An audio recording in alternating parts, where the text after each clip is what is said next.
Voilà, donc j'enregistre cette réunion pour vous permettre de revoir certaines parties si besoin. Donc, bonjour à tous et bienvenue pour ce webinaire qui va durer 2 heures et qui porte sur le marché aéronautique et spatial allemand. Nous avons eu 46 inscrits, donc une marque d'intérêt forte pour le sujet. Donc, bienvenue. Je crois que nous avons là 24 participants, 25. Donc, tout le monde va arriver petit à petit, mais nous commençons. Donc, ce que nous vous proposons sur ces 2 heures, nous avons organisé la réunion en 3 parties. Une première partie pour faire un état des lieux du marché aéronautique et spatial allemand. Il y a eu cette période Covid, on va dire 3 années un peu blanches. Et donc quelle est la situation aujourd'hui sur le marché allemand? Nous allons revoir les différents acteurs et surtout voir les évolutions, les nouvelles tendances et donc les opportunités pour vous, entreprises de la région, pour vous développer sur le marché allemand ou poursuivre vos développements.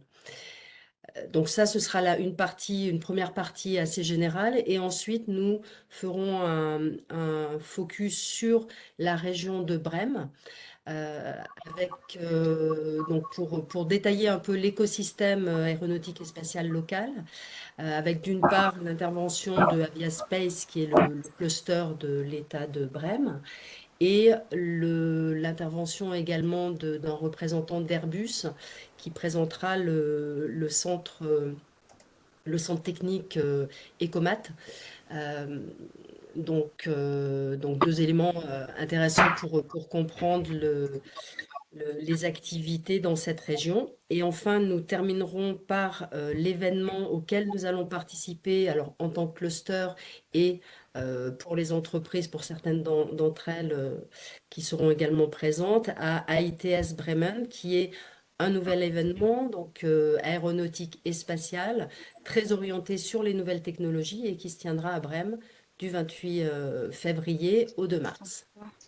Donc, pour démarrer et pour ouvrir sur la première partie, nous allons accueillir nos 3 intervenants. Donc, Business France du bureau de Düsseldorf.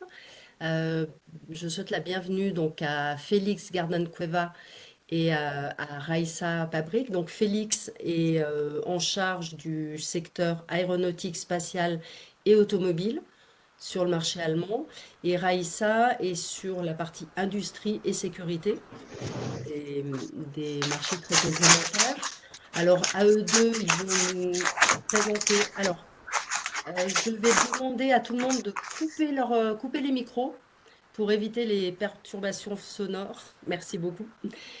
Euh, donc, euh, donc Félix et Raïssa vont nous faire un état des lieux du marché allemand et nous montrer les évolutions, les nouveaux projets, nouveaux développements. Nous aurons aussi un point sur une approche, plutôt l'approche culturelle du marché allemand. Alors, c'est quelque chose que chacun connaît. Vous êtes tous, vous connaissez tous, vous avez une activité sur le marché allemand. Donc vous avez connaissance de ces conseils, mais je pense qu'il est toujours bien de les rappeler. Et puis nous aurons le témoignage de Sébastien Charbonnel, donc de la société Nicomatic, qui est une société membre du cluster. Et Nicomatic a ouvert sa filiale en Allemagne en 2016. Aujourd'hui, la filiale emploie 10 personnes. Donc, Sébastien nous fera part de ce développement et de son expérience sur le marché allemand. Donc, je vais inviter...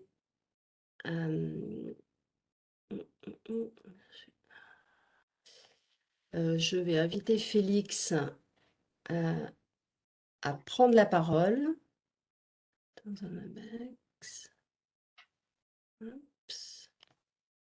Félix, vous m'entendez? Oui, je t'entends, Françoise. Donc bonjour tout Oui. le monde, enchanté. Je vais partager, la présentation.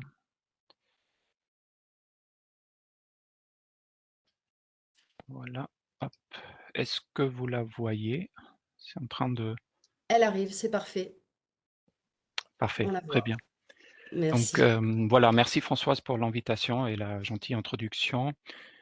Donc avec Raissa, on va vous présenter rapidement le marché aéronautique et spatial, en Allemagne.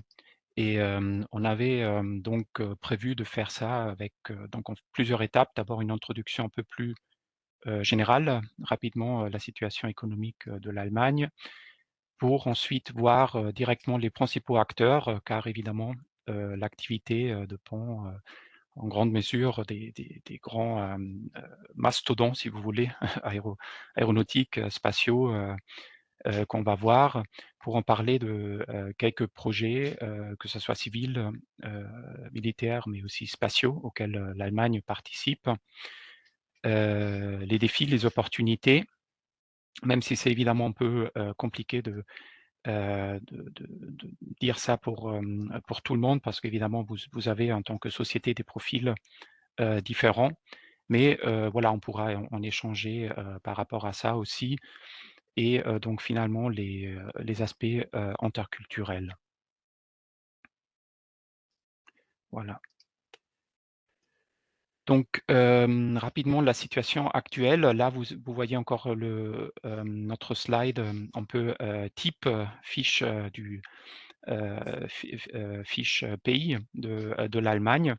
Je ne souhaite pas forcément m'attarder là-dessus, surtout que la situation actuelle, a changé évidemment aussi avec, la guerre, en Ukraine notamment. Par contre, ce qui est à remarquer, c'est que de façon macroéconomique, encore en automne, il était prévu que l'Allemagne, tombe en récession, donc avec, une décroissance, prolongée, cette année. Heu, une décroissance de -0,4 était prévue par le ministère, des Affaires économiques, alors que là, tout récemment, donc on prévoit maintenant, ça a été annoncé, mercredi, une croissance de 0,2 pour cette année. Donc, si, voilà, si ces provisions restent correctes, l'Allemagne évite donc, une, situation économique, de déflation. Pour les, salons, on va en parler aussi, ou on peut en parler, rapidement. Hem, mais ce qui est important pour vous, on vous laissera, revoir ça évidemment avec l'ensemble de la présentation, c'est de retenir qu'il y a une petite croissance prévue quand même pour cette année. Aussi, l'importance, la partie considérable de l'industrie dans, le camembert, de l'activité économique, allemande. Hem, donc ça, c'est quelque chose qui est vraiment très important, même si certains secteurs, notamment ceux qui sont énergivores, sont, sous une pression actuellement. Passons donc, dans la vision globale, sur le secteur aérospatial qui, donc, nous ressemble, rassemble aujourd'hui. L'Allemagne, compte en des secteurs, où, l'industrie aéronautique et spatiale est un des secteurs les plus innovateurs, en Allemagne et l'Allemagne se place en troisième place, en Europe par rapport au chiffre d'affaires. Malheureusement, elle a vu, quand même, le chiffre d'affaires diminuer. Donc je vous ai mis le chiffre record, de 2018 et qui a été répété aussi en 2019, c'était 41 milliards d'euros. C'est, évidemment moindre que les chiffres avancés par le GIFAS en France, mais pour nous, ici en Allemagne, c'était le record, 41 millions d'euros et qui a été réduit, si vous voulez, d'un quart, notamment avec donc, la baisse, des activités d'Airbus. Donc ça explique vraiment cette tombée. Donc, concernant le secteur spatial où, on est souvent sur des projets à plus long terme, il y a eu aussi une baisse, d'activité, mais, moindre. Les chiffres 2022, seront avancés, publiés, fin avril par le BDLI. Donc, pour l'instant, on n'a que cette mission-là. Mais on peut dire que probablement cette stabilisation qu'on a vue 2020-2021, elle va continuer. Par rapport à l'emploi, comme vous le voyez, il y a eu des fortes coupures, mais, et on va y revenir, ça c'est aussi une inversion de la tendance, car que ça soit en Hambourg, mais aussi en Bavière, les grands comptes, ils cherchent à nouveau à recruter. Et le fameux Fachkräftemangel, donc la pénurie de main-d'œuvre qualifiée, voire hautement qualifiée, est en effet en problème. On compte plus de 240 entreprises et institutions qui sont liées directement à l'aéronautique.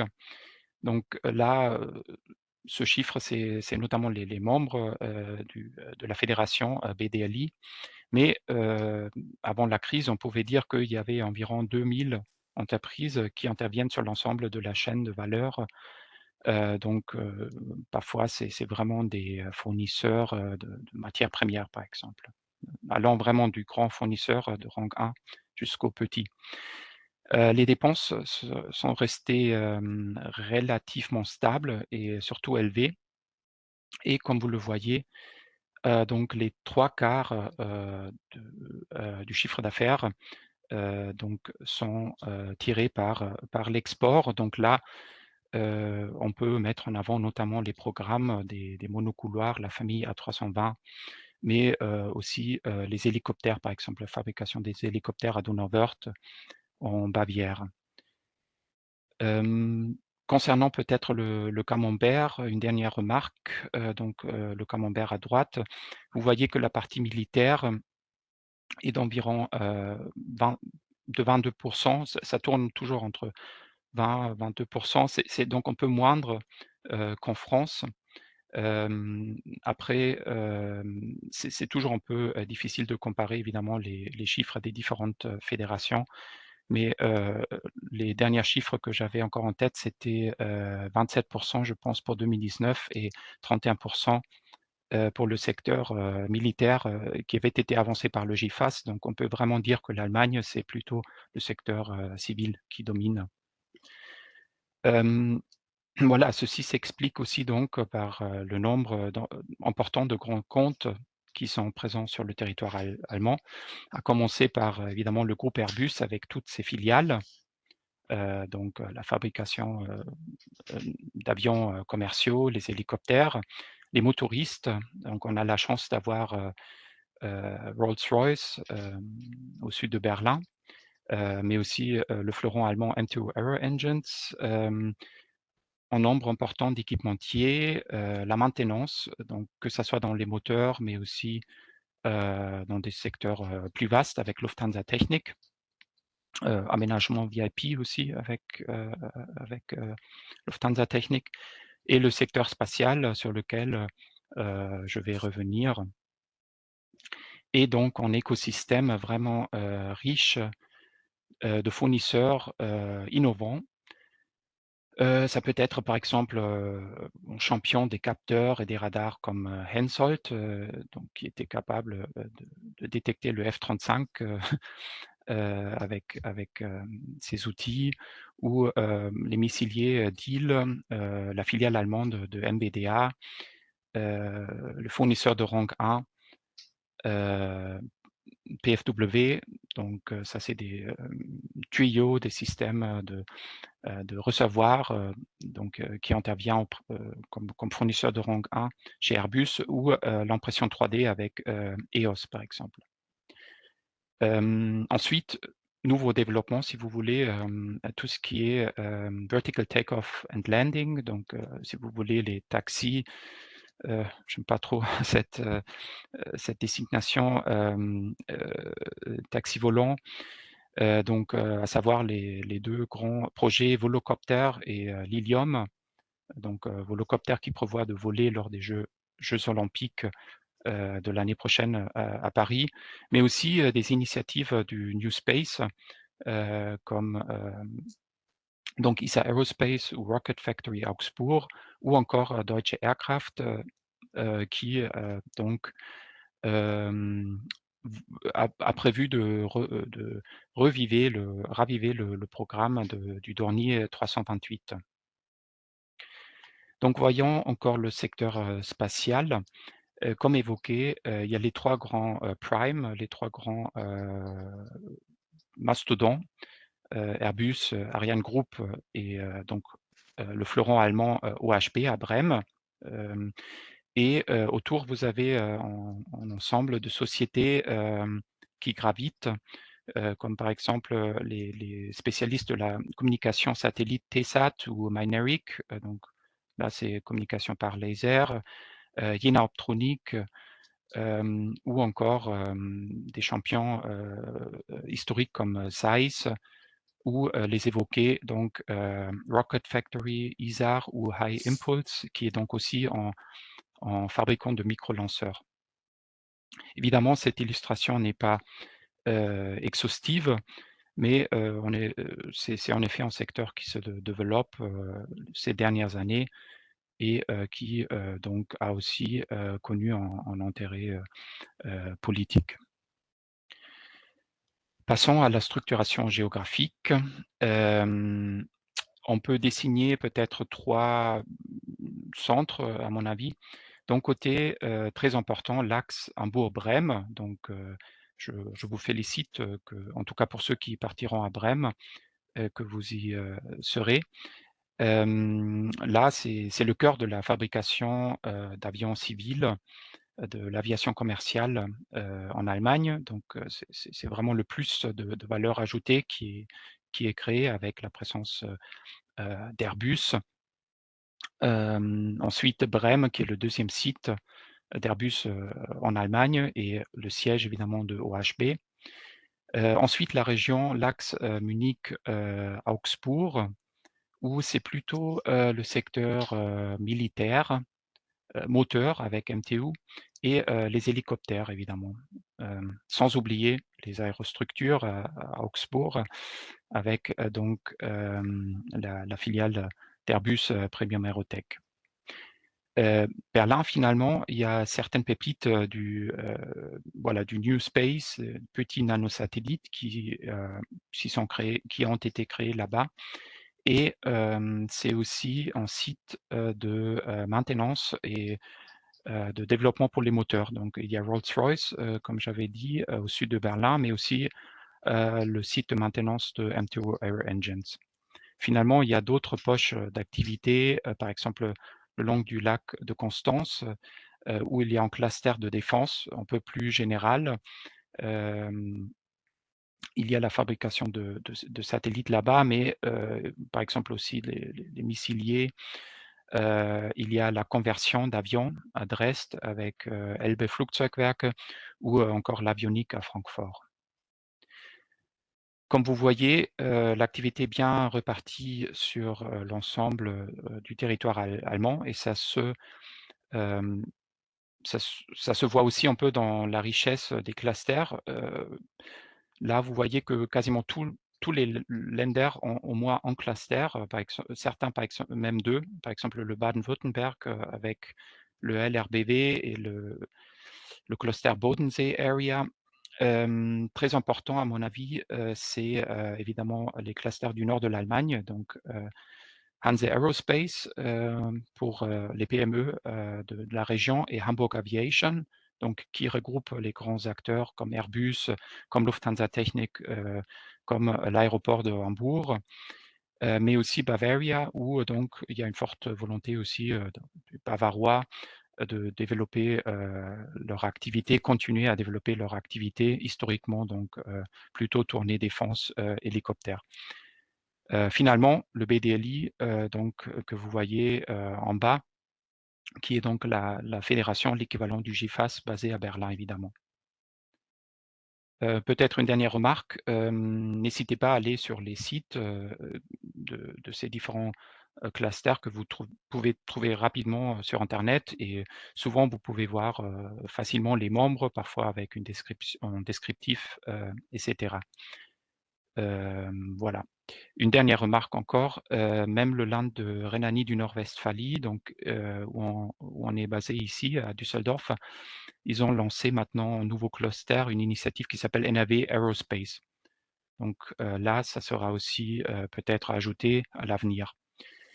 Les instituts de recherche du DLR, je voulais l'évoquer rapidement, c'est l'équivalent du CNES et de l'ONERA en France, mais en matière évidemment d'aérospatiale. Il y a beaucoup de sujets qui sont traités par le DLR, que ça soit le secteur médical, dans l'espace, tout ce qui est air traffic management, le trafic des voitures, par exemple avec des voitures autonomes. Donc c'est vraiment très vaste et ça dépasse souvent les strictes recherches aéronautiques.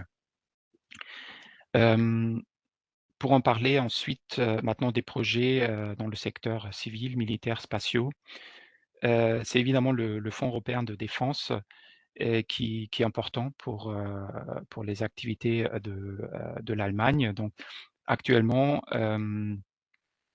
pour évoquer par exemple la fabrication, vous avez à Manching en Bavière le site de maintenance et aussi de fabrication de l'Eurofighter euh, pour l'Allemagne. Par contre, l'Eurofighter, ça date du milieu des années 90, donc forcément le SCAF et le système donc, de défense aérienne européen du futur, c'est très, très important. Et donc, dans ce cadre, l'Allemagne participe à plusieurs niveaux. Je vous ai mis en schéma que j'ai trouvé du côté du BDLI. Donc, après finalement cet accord entre Dassault et Airbus Defence and Space, le démonstrateur du SCAF devrait voler vers 2029 avec donc Dassault en maître d'œuvre. Mais néanmoins, il y a quand même, que ça soit avec donc Airbus Defence and Space ou M2 Aero Engines qui participera au moteur. J'ai pas traduit les mots allemands, mais vous voyez bien les composantes. Donc là, c'est l'avion de chasse, là, c'est le moteur, les composantes pilotées de loin ou autres, le cloud, etc. Donc, vous voyez une importance quand même de ces projets. Mais évidemment, c'est très politique et c'est un peu un moving target, donc il faudra bien suivre de proche comment ça se développe. Pareil pour donc le drone, pour l'Eurodrone qui devrait être mis en service pour 2030. Je vois que le temps passe rapidement, donc je continue avec les aides et projets civils et spatiaux. Ce qui est intéressant dans le cadre civil, c'est que depuis longtemps, il y a déjà le programme Luftfahrtforschungsprogramm, le LUFO en allemand. C'est un programme de recherche. Je vous ai mis en lien. Malheureusement, j'ai pas trouvé de version anglaise, mais c'est grosso modo un programme de recherche qui, en ce moment, donne surtout des aides pour des projets avec un focus environnemental. Donc ça change, il y a toujours des possibilités de participer. Donc là, c'est l'édition 6.3. Il y a aussi le Luftfahrzeugausrüsterprogramm, donc un mot un peu long pour décrire des crédits de recherche par la KfW, qui est donc la BPI France allemande. Donc ça, c'est un peu au niveau fédéral, niveau national, si vous voulez, fédéral. Mais ensuite, l'Allemagne étant cet État fédéral, il y a toujours des aides, par exemple à Hambourg, en Bavière. Donc c'est difficile et ça dépendra un peu de votre positionnement, de où vous avez peut-être une filiale. Hem, pour voir si éventuellement il y a des aides disponibles. Donc là, c'est aussi quelque chose qu'on peut difficilement généraliser. Par contre, ce qui est très clair, je pense, c'est les projets civils à mettre en avant ici en Allemagne. Donc d'un côté, c'est la nouvelle gamme, relativement nouvelle gamme de monocouloirs, donc la famille A320 construite à Hambourg et surtout à 321 avec le Extra Long Range que vous voyez en bas et qui se vend très, très bien. Ensuite, des projets donc de nouvelle mobilité, taxi volant entre guillemets, comme le City Airbus qui est donc conçu, construit en Bavière. Lilium aussi en Bavière, au sud de Munich, mais aussi Volocopter, donc pour les JO à côté de Karlsruhe.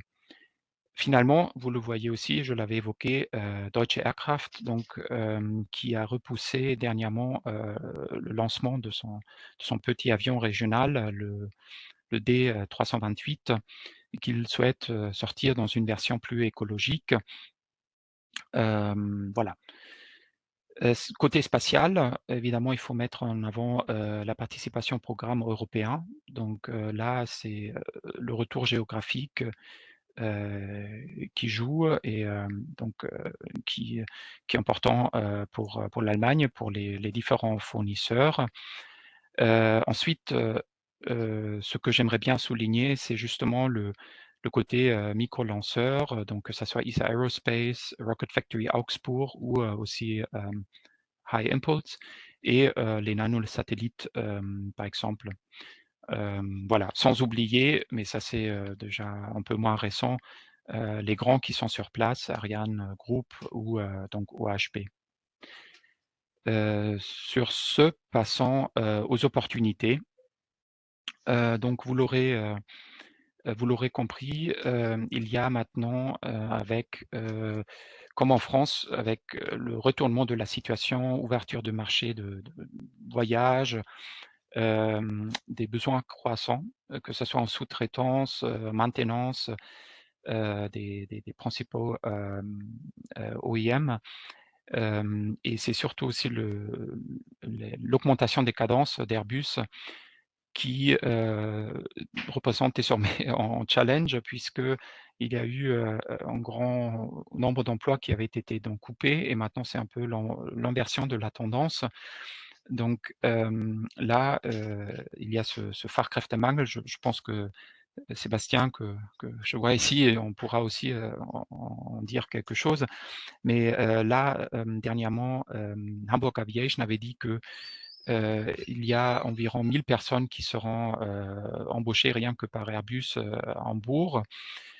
Vous connaissez donc les chiffres assez importants de ramp-up.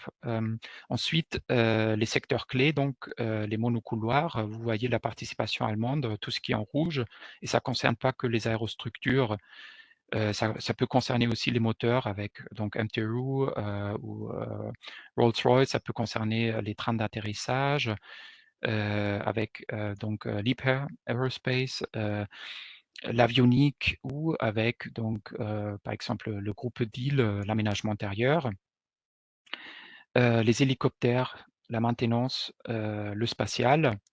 J'évoquais la recherche qui se tourne de plus en plus sur ce qu'on peut dire peut-être l'aviation verte.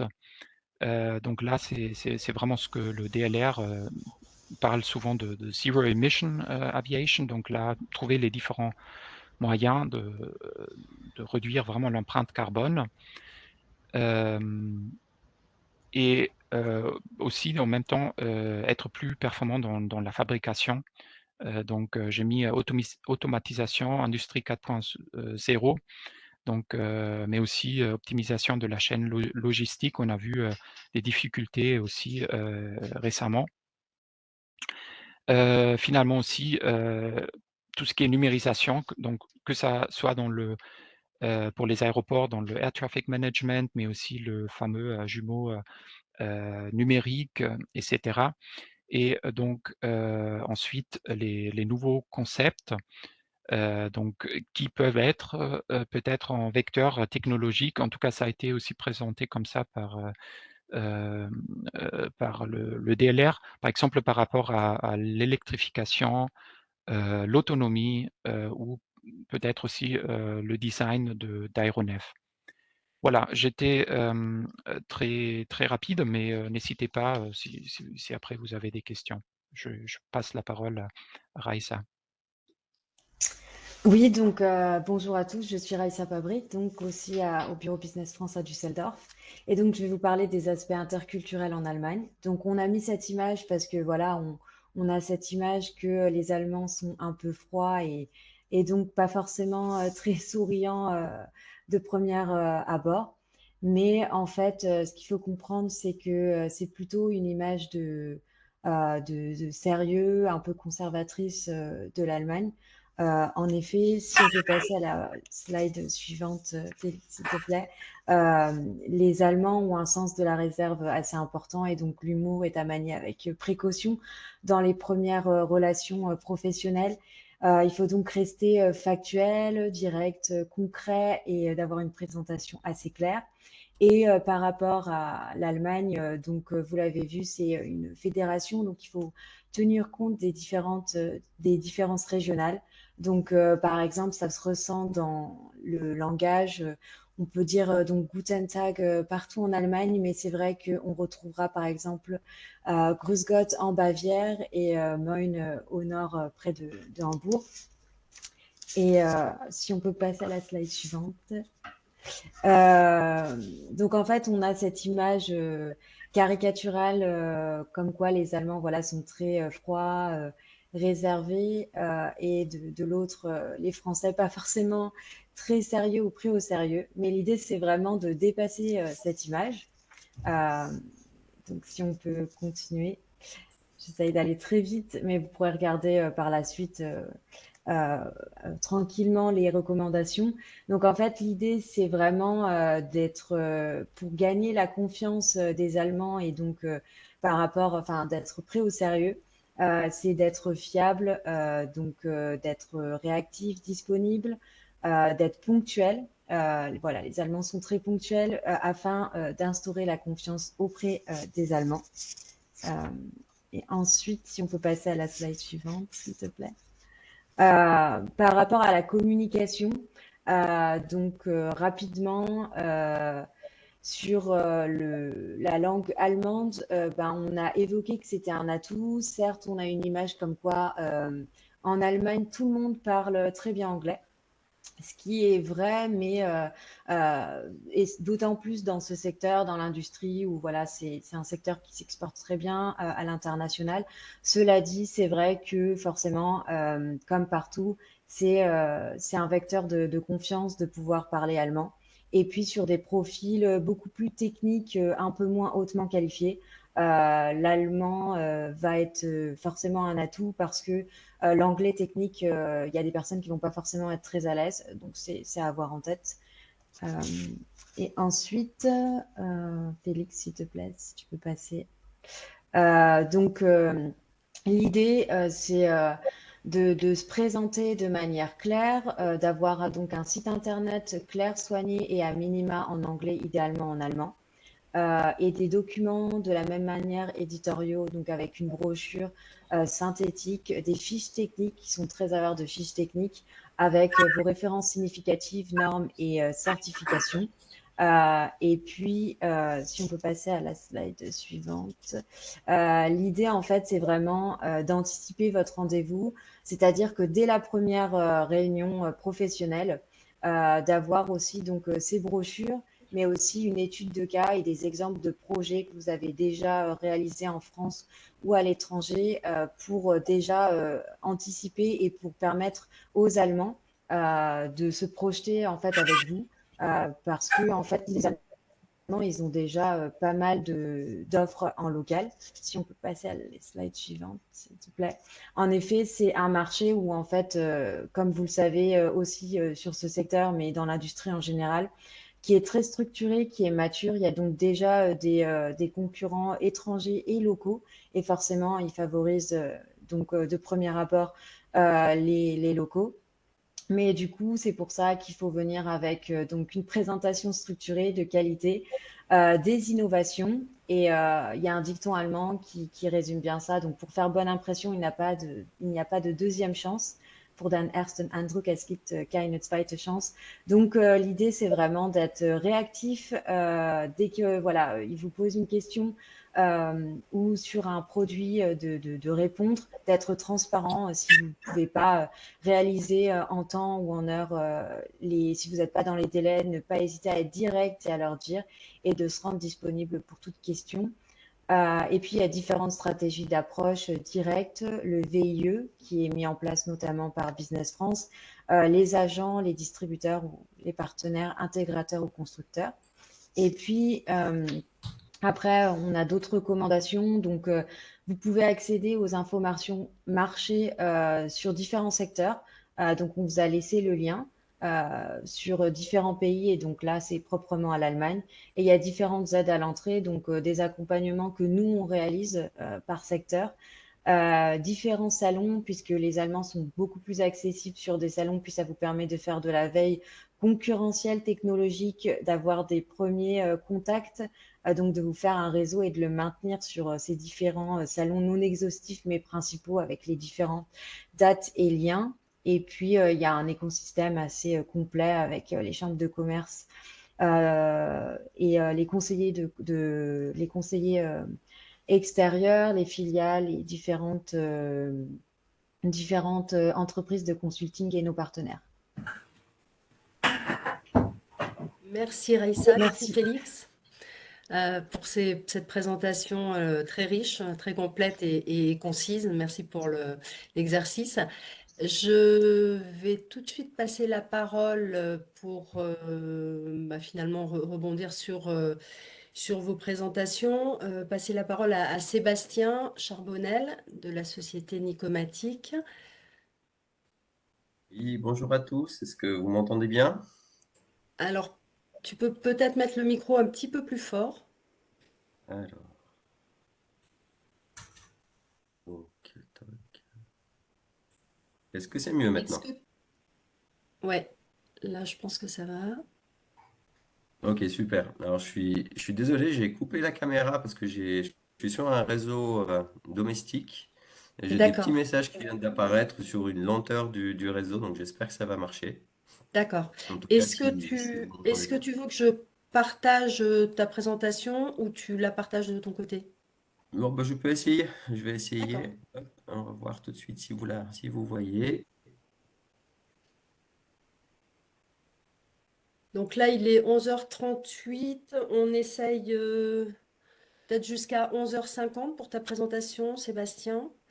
Et pour se Oui. donner un petit peu de temps pour les questions, alors autant pour Business France que pour toi, de 11h50 à midi.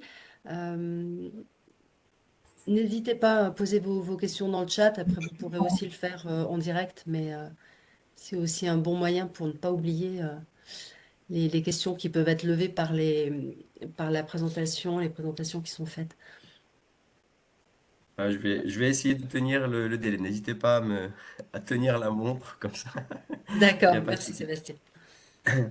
Alors, bah, bonjour à tout le monde. Je suis Sébastien Charbonnel, père de trois enfants et directeur de la filiale Nicomatic Europe Centrale, qui est basée à Berlin et depuis peu avec aussi une ouverture du bureau en Pologne, à Varsovie. Donc, Nicomatic, en fait, comme le disait tout à l'heure Françoise, est présent en Allemagne depuis fin 2016 avec une filiale donc, à Berlin-Brandenburg. Et nous avons déjà traversé quelques étapes clés d'existence. Donc, voilà, avant de retracer un petit peu ce petit bout d'histoire que je suis très heureux de partager avec vous, je vais rapidement présenter peut-être qui nous sommes et ceux qui ont parti peut-être peut expliquer pourquoi finalement nous aimons ce type de challenge que d'ouvrir des filiales parce que c'est pas la seule. Merci à l'Aerospace Cluster, merci à Françoise et à Félix d'avoir pensé à nous pour ce moment de partage, c'est très sympathique. Moi, je suis un petit peu grippé, comme vous l'entendez à ma voix, donc pardonnez-moi, de temps en temps, je peux aussi un peu tousser. Bon, ça a du bon parfois d'être en distanciel, du coup, vous êtes protégés, c'est pas plus mal.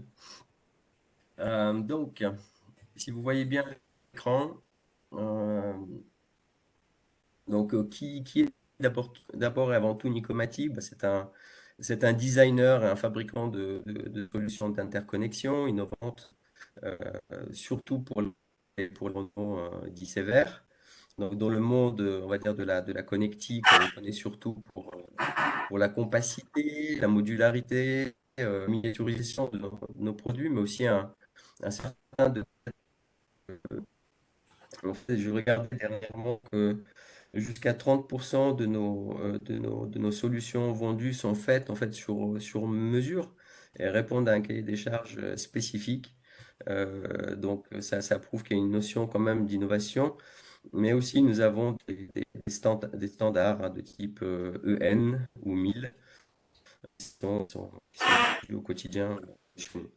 Donc depuis quelque temps, nous intégrons aussi de nouvelles compétences après des rachats d'entreprises ciblées.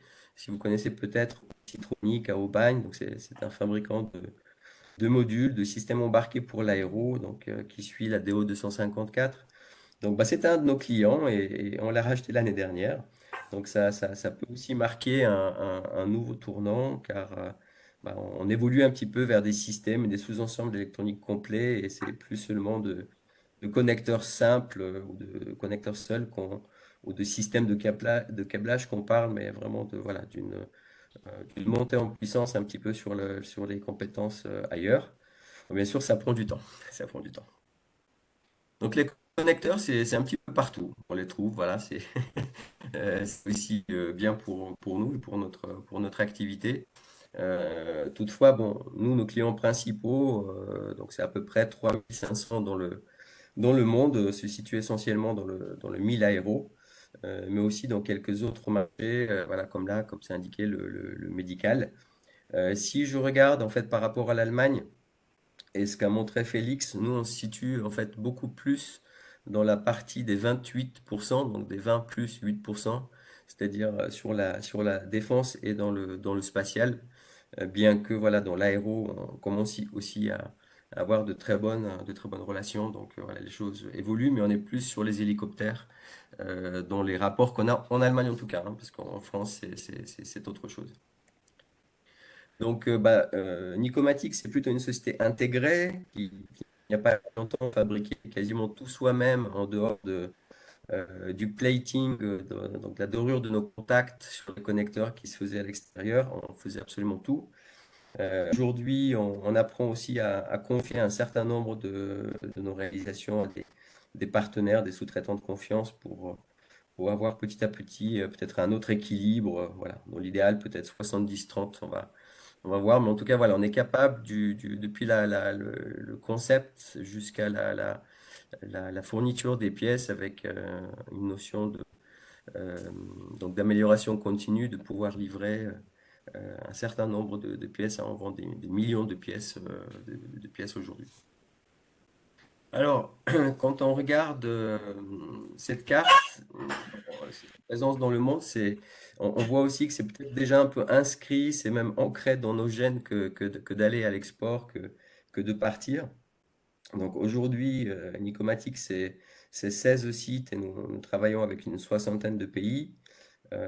Quand on a rejoint Aerospace Cluster en tant que petite PME au Savoyard, on était 90 personnes. Voilà, maintenant on est 600, donc on progresse également. Euh, donc notre ambition, c'est de continuer à croître et d'ici la fin de l'année, ouvrir encore 4 sites complémentaires. C'est ça qui est intéressant de voir, c'est qu'est-ce qui fait effectivement sens. Donc s'il peut y avoir je sais pas, de nombreuses raisons finalement pour s'installer à l'étranger, l'une d'entre elles, quand même, dans notre cas, c'est peut-être même la plus importante. Ça joue également pour l'Allemagne. Ça consiste à se rapprocher de nos clients. Donc ça, c'est vraiment une notion de base au départ. C'est ce que quand on ouvre un site, s'il n'y a pas de clients, on n'a pas de site tout simplement. Donc après, on peut définir ça un peu plus en détail si vous avez des questions. Mais voilà, c'est la base de la base. Alors, il y a une importance, enfin une manière de comprendre notre organisation qui est décentralisée et qui, ouais, en quelque sorte, favorise ce type de décision hein, que de partir à l'étranger. quand on est quelque part, on est composé en fait d'entités autonomes chez Nicomatic, agiles et travaillant dans le meilleur des cas en réseau. On n'est pas forcément en réseau avec tout le monde et de partout, mais on travaille déjà en réseau. Contrairement, par exemple, à un siège qui va développer une relation mère-fille avec ses filiales, voilà, chacune de ces entités se développe avec ses propres réalités locales, tout en répondant à une vision, une stratégie globale, mais sans être drivé par un siège, quoi, si vous voulez. Donc, c'est quand même une différence fondamentale dans la manière de mener le business. Donc, l'une des idées, en fait, derrière ça, c'est notamment d'apporter une différenciation et une valeur ajoutée différente au reste du groupe par sa présence locale. Donc, en fait, quand vous regardez là, cette organisation qui a été mise en place il y a 10 ans, et si on regarde les résultats, bah, ça marche plutôt pas mal en termes de croissance. Euh, Là, bon, là, sur la dernière année 2022, elle est notamment un peu plus importante du fait de la croissance externe, parce que bon, c'est beaucoup la croissance interne qui drive notre croissance, mais il y a eu sur 2022 deux rachats d'entreprises, dont l'une que j'ai mentionné, Oxytronic, ce qui fait qu'il y a un petit départ en flèche. Donc on est autour de 75 millions, mais notre ambition, c'est de passer à 150 millions d'euros d'ici à 2025, que ce soit du coup par croissance interne ou externe. Donc on garde un œil également sur l'Allemagne. Donc en fait, ce que je voulais vous montrer, c'est un petit peu ce qu'on a pu atteindre après 5 ans de présence en Allemagne, et puis après finalement de conclure sur les raisons pour lesquelles nous sommes partis là-bas, si ça vous convient. Euh, donc voilà, ce qui est le résultat vraiment très visible et immédiat. On a augmenté voilà, notre activité par 4, le nombre de clients par 2. On est passé voilà, de une personne, c'est-à-dire moi quand je suis arrivé là-bas, à une dizaine de personnes, et on continue à recruter puisque du coup on va recruter 6 personnes en 2023 au niveau de Nicomatic Europe Centrale. En fait, en disant ça, c'est aussi important parce que partir à l'export, c'est créer une filiale, c'est aussi une vraie aventure humaine. Il faut le prendre également de cette manière-là. Moi, je sais de quoi je parle puisque 2 de mes 3 enfants sont nés pendant ma mission en Allemagne. Donc voilà, il y a énormément de choses derrière ça qui est incroyable. Mais c'est aussi toutes les personnes que vous êtes amenés à rencontrer plus que si vous restez chez vous en France, que vous êtes amenés à recruter. Voilà, c'est pas forcément une mince affaire tous les jours, mais ça en vaut largement la peine parce que vous avez une acquisition de connaissances, une richesse autour de vous qui efface toutes les, on va dire, incongruités que vous pouvez vivre ou les difficultés. Mais aussi, c'est de s'intégrer bien plus à un écosystème local. Et pour nous, en fait, ça nous a donné la possibilité de d'étendre en fait notre activité en ayant ouvert en Allemagne, mais en ayant en fait rajouté au périmètre de l'Allemagne des pays dits d'Europe centrale, donc sous une notion, on va dire, d'influence, de zone d'influence économique de l'Allemagne, parce qu'il y a beaucoup dans ces pays-là de sociétés qui travaillent, qui collaborent avec l'Allemagne.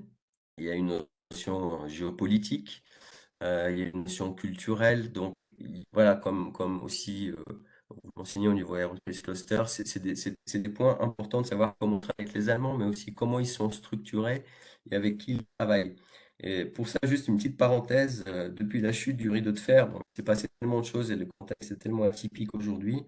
Bah, l'Allemagne a quand même jamais cessé d'accroître sa présence économique, politique, culturelle dans ces pays d'Europe centrale, et en particulier, si vous connaissez les pays du groupe de Visegrad, c'est ce on les nomme les PGV, donc c'est la Pologne, la République tchèque, la Hongrie et la Slovaquie. Et donc, c'est non seulement leur premier partenaire commercial, mais c'est souvent de loin, devant tous les autres pays d'État de l'Union et devant la France, leur partenaire politique le plus important. est considéré en fait en tant que tel comme le plus fiable. Alors aujourd'hui, avec les contextes différents, quelques situations, on va dire, voilà, de renfermement, c'est plus délicat, mais néanmoins, en fait, la diplomatie allemande, ce qu'on a vu, peut-être que Félix peut le confirmer, elle fait pas de mystère, quoi, de son intérêt stratégique pour ces pays. Et grâce à une politique quand même culturelle, des échanges scolaires, universitaires entre l'Allemagne et ces pays-là, sont très très nombreux. Et l'allemand, notamment en tant que langue, se situe parmi les langues étrangères les plus parlées et les plus enseignées dans les PGV. Donc la France est quand même un peu perdante aujourd'hui dans cette stratégie avec l'Europe centrale, et l'Allemagne a une notion voilà, gagnante de par son positionnement. Alors aujourd'hui, qu'en fait, dans cette zone, dans ce périmètre-là, pour nous, c'est quand même le moteur. Donc c'est 65 à 70% d'activité. Mais nous avons ouvert un bureau en Pologne pour compléter en fait notre activité et ouvrir de nouveaux services à nos clients. Alors s'il y a d'autres bénéfices, en fait, en fait, c'est quand même difficile de résumer tous les bénéfices comme ça d'une présence locale. Mais après tout ce temps, ça paraît vraiment évident qu'on ne se pose plus la question. Comme je disais, on vit une aventure, c'est une immersion dans un pays qu'on adopte et qui nous adopte. C'est une belle expérience, aussi bien pour l'entreprise qu'au niveau, on va dire, personnel. Et moi, je suis convaincu que l'entreprise que vous êtes, en fait, en sort grandie, parce qu'elle apprend, en fait, à peut-être aussi de nouvelles règles, de nouvelles manières de travailler, de faire. Donc, mon message, en fait, peut-être là-dessus, c'est que au début, on n'est pas forcément de tout comprendre. On ne comprend pas tout d'ailleurs. Mais à la limite, c'est pas très grave, car le risque d'y aller en vaut largement la chandelle. C'est un risque calculé si voilà, vous avez déjà établi une activité au préalable. Et après, il y a une vraie stratégie par étape. Donc, pour nous, ça a été de nous pousser à explorer divers champs d'activité. Donc voilà, c'est plutôt une belle chose parce qu'on va co-construire avec les personnes qui sont sur place. Et c'est largement différent de le faire à partir d'un département export basé en France, quand on est en fait intégré à ce système et on rentre dans une sorte de matrice voilà, de travail en travaillant avec des clusters locaux. C'est une chose de participer aussi à des prises de décision. Et en fait, on devient une société allemande. Donc, il faut savoir que on est une GmbH, donc c'est l'équivalent d'une SARL. Mais en fait, on se projette du coup totalement différemment en tant qu'entité propre, avec toutes les différences que ça peut comporter et tous les gains aussi de crédibilité qu'on peut avoir localement sur le marché. Après, j'ai des exemples, mais on pourra revenir si jamais voilà, vous avez des questions là-dessus. Donc finalement, du coup, quand on décide, quand on saute le pas, le constat qu'on peut faire, moi j'ai essayé de résumer comme ça rapidement, mais je me dis que la première des choses, bon, il y a bien sûr ce que disait aussi Félix, c'est-à-dire toute la partie macroéconomique, c'est la plus grande économie européenne. C'est une position très centrale. Il y a un marché peut-être qui a décru un petit peu, mais ça reste un marché dynamique selon les différentes niches où il est. C'est le troisième en Europe. On peut se poser la question de où on s'installe, dans le sud, à côté de Berlin, ou dans le nord, entre Bremen et Hambourg. Nous, on a fait le choix de Berlin pour nos raisons à nous.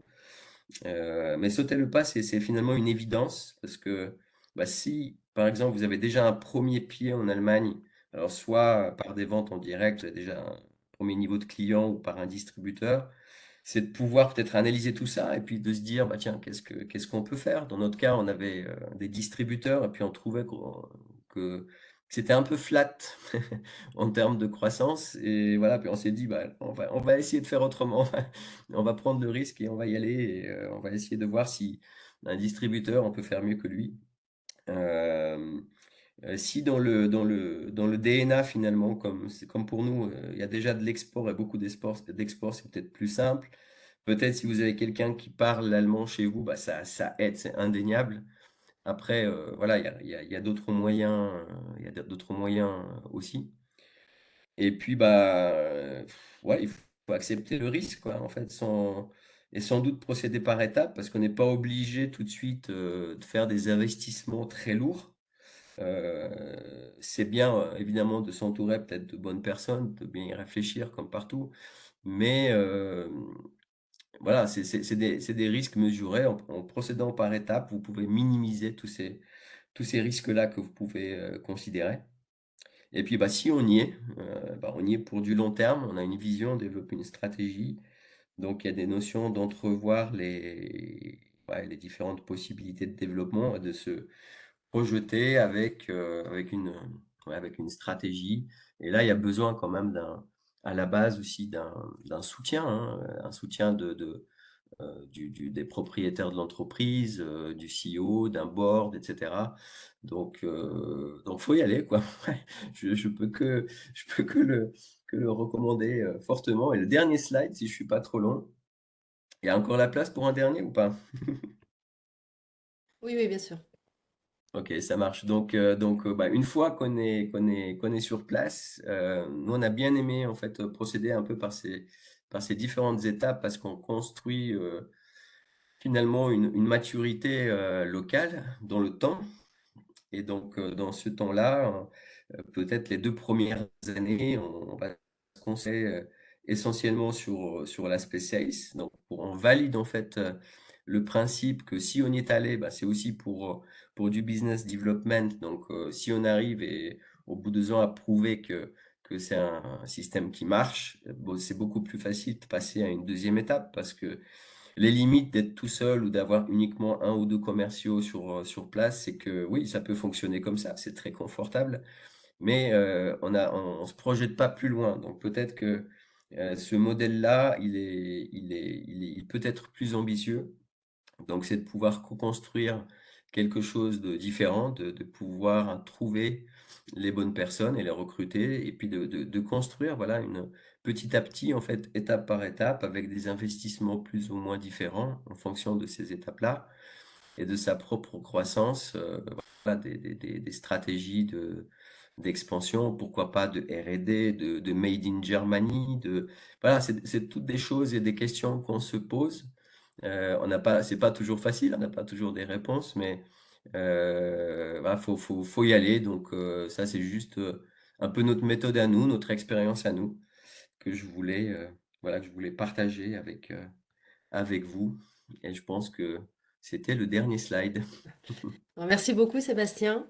Euh, Beaucoup de choses hein, dans ta présentation. On voit, je pense que la réussite est due à de nombreux facteurs. Je retiendrai en tout cas la nécessité d'immersion euh, qui, euh, qui semble absolument indispensable pour finalement s'intégrer complètement à la culture allemande et intégrer les réseaux. Et le deuxième point, je pense, qui est vraiment, qui est très pertinent, en tout cas, euh, enfin, qui est important, c'est cette zone d'influence à la fois économique et culturelle hein, de l'Allemagne sur les pays d'Europe centrale, puisque bah, nous, de la perspective France, on a peut-être pas cette vision-là, et je pense que c'est très bien de l'intégrer quand on aborde le marché allemand. Voilà pour simplement mes remarques. J'invite en fait les participants à poser leurs questions. Alors là, vous pouvez ouvrir les micros et je vous invite à poser les questions à nos trois intervenants. Je ne vois pas de questions dans le chat. Est-ce que quelqu'un veut se lancer?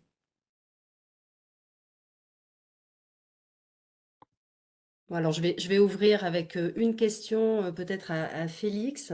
Est-ce que, alors, on sait que l'Allemagne compte beaucoup de grosses PME ou ETI, probablement beaucoup plus qu'en France.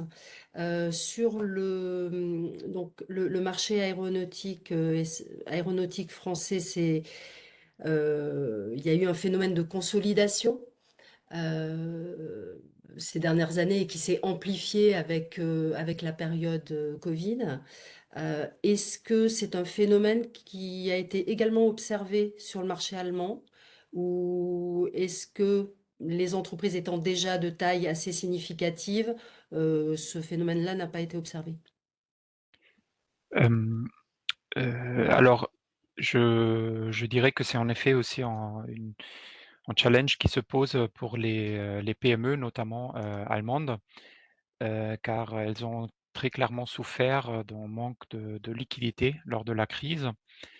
Après, il y a eu certains mouvements, je pense par exemple à Mubea et donc une partie des activités de Premium Aerotech. Mais c'est vrai que, il n'y a pas forcément eu un grand rassemblement de groupes comme on a pu l'observer en France. Mais après, je pense que, il il y a certains groupes qui ont changé de propriétaires, qui ont été repris, et donc qui ont rejoint, d'autres propriétaires. Mais je dirais pas forcément que c'était, un grand mouvement de consolidation, en tout cas pas encore. Je pense que ça, c'est en effet à observer dans les mois, encore à venir, hem, car, les sociétés et c'est ça aussi qui maintenant, pose un peu le défi. Ils ont quand même su se développer sur d'autres secteurs, hein, donc en partie, voilà, ils ont cherché à survivre et c'est comme ça qu'ils ont tiré, pour une grande partie leur épingle de jeu. Mais c'est vrai que, il y a pas mal, de petites PME notamment qui ont intégré d'autres groupes. Je pense que j'avais sur un des slides au début Aircraft Philippe, donc là, typiquement, monsieur Philippe, le propriétaire, il a vendu, la société. Après, il y a d'autres petites, sociétés en engineering auxquelles je pense, qui ont intégré, par exemple, le groupe Bertrand. Mais, voilà, si vous voulez, Bertrand, en tant que société cotée déjà en bourse, c'était déjà une ETI, un grand groupe, donc c'était plutôt qu'ils ont profité de certains cas d'opportunité pour reprendre certaines sociétés. Mais ce qui est clair, c'est qu'en Allemagne, il y a pas mal de sociétés dans le Mittelstand de façon générale, et je pense qu'on peut dire aussi pour le côté aéro, qui ont quand même des dirigeants euh, assez âgés et où la question de la continuité se pose un peu, si ça reste dans la famille ou pas. Donc, c'est pour ça que je dis, c'est quelque chose qu'on doit ou qu'on peut monitorer, observer dans les mois à venir. Mais il n'y a pas eu de grande enquête côté BDLI, par exemple, par rapport à ça. D'accord. Merci Félix. T'en prie. Très bien, donc s'il n'y a pas de questions et comme nous avons quelques 4 minutes de retard, nous allons passer à la deuxième partie. Alors je vous remercie Félix, Raïssa et Sébastien. Si vous pouvez, ben, je vous invite à rester avec nous pour la suite. Et voilà. Nous allons passer alors. So now we are going to switch to English for the second part. We welcome our speakers. So Louise Weber-Steinhaus for the presentation of Aviaspace Bremen and the ecosystem, the aeronautics and space ecosystem in Bremen. So this will be the first presentation. And after this presentation, Dr. Hubertus Lohner, the lead techno center Ecomat Airbus will tell us about this new techno center. And for the third part, it will be Andrea Stenvart who will present the AITS event. So welcome, Louise Weber-Steinhaus. Guten Tag. Guten Tag. Hello. I hope you can see my presentation. Yes, very Yes. well. Thank you. les Okay, espaces. fantastic. Yes, so my name is Luisa Weber-Steinhaus. I'm the marketing manager at Avia Space in Bremen. And as an economic hub with over 600,000 inhabitants, the state of Bremen is a powerful motor for Northwest Germany.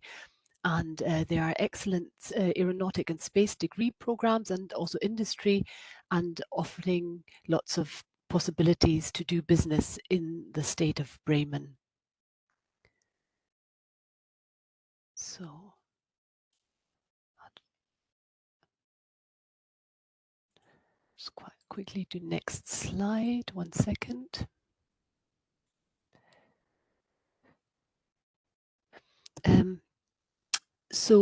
As an economic hub, Bremen is best known as a leading industrial hub for aeronautics and space industries, and more than 12,000 employees in the industry generate revenues for more than 4 billion euros per year. And there are more than 140 enterprises, leading companies such as Airbus Group, Ariane Group, Rheinmetall Electronics, OHB, and their suppliers. And these help with Bremen's success in aerospace.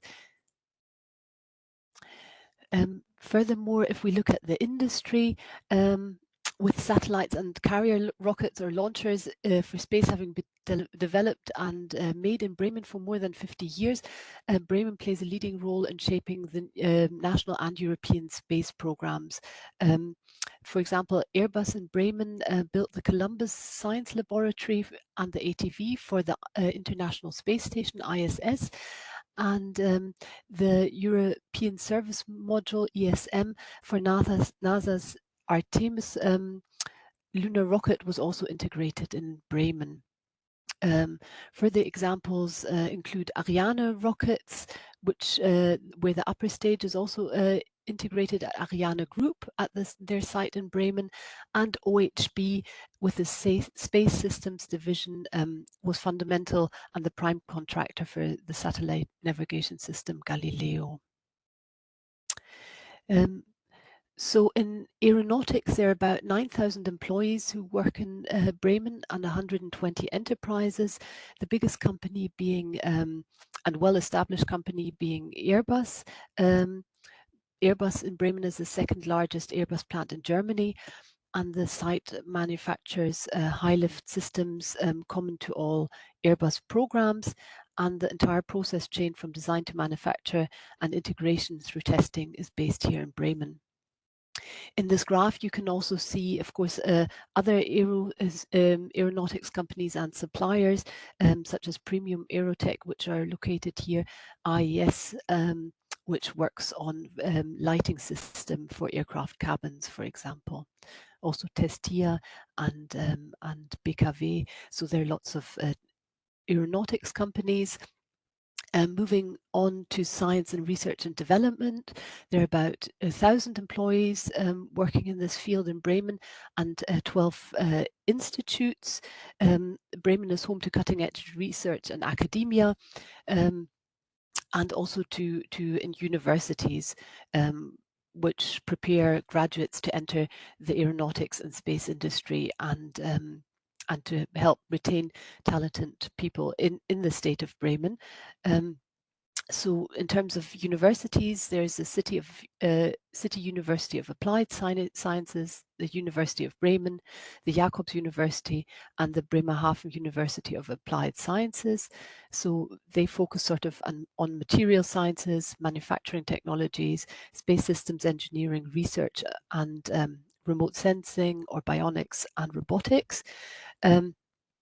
And in this graph, you can see the prominent research institutes, which are also located in the state of Bremen, such as the German Research Center DLR, Fraunhofer IFAM, the German Research Center for Artificial Intelligence, which is DFKI, ZAM, where you can see the drop tower of ZAM, the zero gravity drop tower on this picture, and many more. The third part is the space segment, yes, with the Ariane Group is sort of ensuring the independent access to space. And Ariane Group is a world leader in shaping future access to space and, of course, also Europe's strategic independence. And the first complete upper stage for Europe's new Ariane 6 launcher was built and integrated at the Ariane factory in Bremen. What's in terms of a location, we're the smallest city-state in Germany, but there's quite good infrastructure because, for example, the Airbus and Ariane Group plant is directly located at the airport. So big infrastructure can be transported by plane, but also there's a harbour nearby, the Bremen harbour, so that big infrastructure things can also be transported by ship on the River Weser and then to the North Sea. Another prominent company is OHB in Bremen. With its steady and organic growth and technological leadership, OHB has made a name for itself in the space community and especially in the European satellite market. For example, EnMAP is the largest Earth observation program that OHB built for the DLR, and EnMAP monitors the impacts of climate change. But there are also exploration missions which OHB does in terms of Moon and Mars, and it's also an attractive employer or business partner in Bremen. Moving on to the next slide. So here you can see the different, also the expertise in Bremen in terms of lightweight construction, sort of materials and processes, automation, testing, additive layering, manufacturing and bionics. Moving on also, which I already spoke about with Airbus, the high lift cargo systems, so hydraulics, aerodynamics and sensors, UAS, unmanned airborne systems, are also developed here, system development, avionics, electronics, certification, testing and safety, and they're also different next to the airport, also private or private-public airfields where drones can fly. Then there are satellites and downstream products in terms of development, production, application, downstream data and spin-offs. And the launcher market, which I just talked about with Ariane Group. So most prominently, the upper stage being integrated here, cryotechnology, Ariane 5 and the new Ariane 6 program. Then Hubertus Lohnau, after my presentation, you'll hear more about the ECOMAT. Further fields are digitization, artificial intelligence, robotics, and I'd also like to speak about just the support we offer to startups or companies wanting to move to Bremen. There is the ISABIC Northern Germany Technology Center, so the ISA Business Incubation Center Northern Germany helps Bremen's thriving startup scene.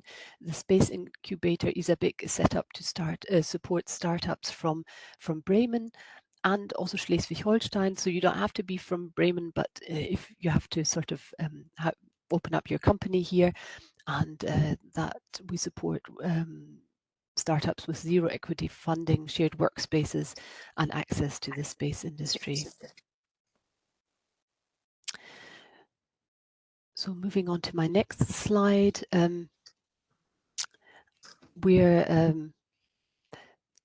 Aviaspace is an association. So I work for Aviaspace and also for the ISA Business Incubation Center. But Aviaspace is a cluster and also a dedicated association for research institutes and companies in and around the federal state of Bremen. So that's Bremen and Bremerhaven and the immediate surroundings. The network implements the federal state of Bremen strategy for aeronautics and space industries, and more than 50 companies and institutes working in the aeronautics and space field have joined Aviaspace Bremen. And on this slide, you can see some of the logos of the companies which are part of our membership.